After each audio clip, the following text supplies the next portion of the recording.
Milli Məclisin deputatı Elman Nəsirovla bağlı ciddi iddialar yayılıb. Laləzar Əliyeva adlı qadın sosial şəbəkədə çıxış edərək atasının Elman Nəsirov olduğunu bildirib. Onun sözlərinə görə deputat illərdir qızından imtina edir, ona köməklik göstərmir. Elman Nəsirov isə açıqlamasında iddianı təkzib edib və bildirib ki, bu mənə qarşı planlanmış bir oyundur. Orada deyilən ifadələr mənasız və əsassızdır.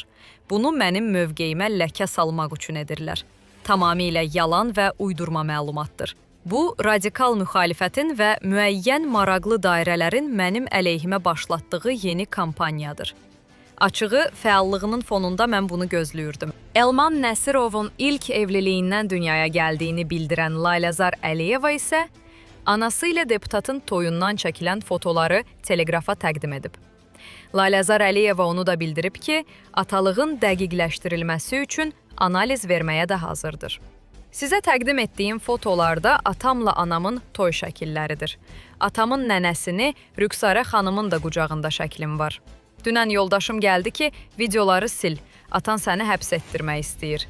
Necə onun qızı deyiləm ki, məni tutturmaq istəyir? Mən analiz verməyə də hazıram.